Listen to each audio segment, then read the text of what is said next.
Welcome to my new vlog.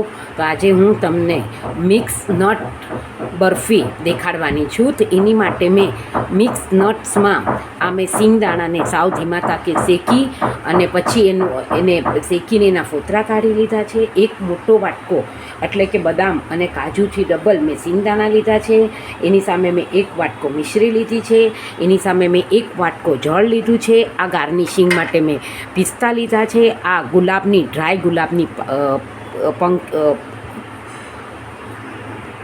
આ dry ગુલાબની પાંદડી છે. આ ઘી મેં લીધું છે 1 ટેબલ સ્પૂન. એક નાની વાટકી મેં કાજુ લીધા છે. એક નાની વાટકી મેં બદામ લીધી છે. સૌ પ્રથમ હું આ બધા નટ્સને મિક્સ નટ્સ કરી અને એનો ભૂક્કો કરી લઈશ. મિક્સરમાં એને ચર્ન કરી લઈશ અને પછી હું આમાં એક તારની ચાસણી બનાવીને પછી એમાં ઘી પધરાવીને કરીશ.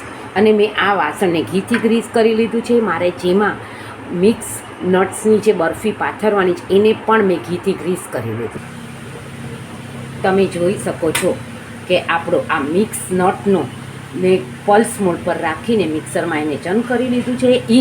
આપણો અડધો આ મોટો બાઉલ ભરાયો છે. એની સામે મેં એનાથી અડધી મિશ્રી પધરાવીશ અને એનાથી અડધું જળ પધરાવીશ. અને હવે હું આમાં જે મેં ઘીથી ગ્રીસ કરી લેવું વાસણ છે એમાં હું એક તારની ચાસણી કરીશ. અને તમે આ મિક્સ નટ્સ બરફીમાં તમે માવો પણ પધરાવી શકો છો. એટલે મેં સિંગનું પ્રમાણ વધારે લીધું છે અને બદામ અને કાજુનું પ્રમાણ ઓછું લીધું છે. તમે જોઈ શકો છો આપણી મિશ્રી આમાં ઓગળી ગઈ છે. હવે હું આને એક તારની ધીમા તાપે ચાસણી થવા દઈશ. તમે જોઈ શકો છો હજી આપણો આખો તાર નથી થતો. હજી જરાક વાર હું આને થવા દઈશ. તમે જોઈ શકો છો આપણી આ એક તારની ચાસણી થઈ ગઈ છે. હવે હું એને 5 મિનિટ પછી આપણે જે ભૂક્કો કરીને રાખ્યો છે એને પધરાવી દઈશ. મેં આમાં એનો એક તારની ચાસણી થઈ એટલે એનો મેં ભૂક્કો આમાં પધરાવી દીધો છે. હવે હું ધીમા તાપે થવા દઈશ. પછી જરાક વાર રહીને ગોટી પડતું થશે અને હું એમાં આ 1 ટેબલ સ્પૂન જેટલું ઘી પધરાવીશ. આમાં હું કદાચ ઘીનું પ્રમાણ ઓછું પધરાવીશ કારણ કે આમાં આપણે બદામમાંથી પણ તેલ છૂટવું પડે, સિંગમાંથી પણ તેલ છૂટવું પડે. તો ઘણીવાર આજે આપણે બરફી કરીએ એને જામી જાય પણ એ ચીકણી લાગે. એટલે આપણે આમાં જો જરૂર પડશે તો અડધી ટીસ્પૂન જેટલું જ ઘી પધરાવીશું. તમે જોઈ શકો છો હજી આ ચીકણું છે. હજી હું આને થવા દઈશ. એકદમ જ ગોટી પડતું થશે ત્યારે હું એને પાછું.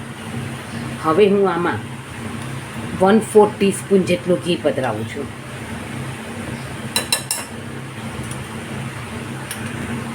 તમે જોઈ શકો છો આપણું આ ગોટી પડતું થઈ ગયું છે. હવે હું આને ઠારી દઈશ અને આ ડ્રાય પેટલ્સથી અને વરખથી ગાર્નિશિંગ કરીશ.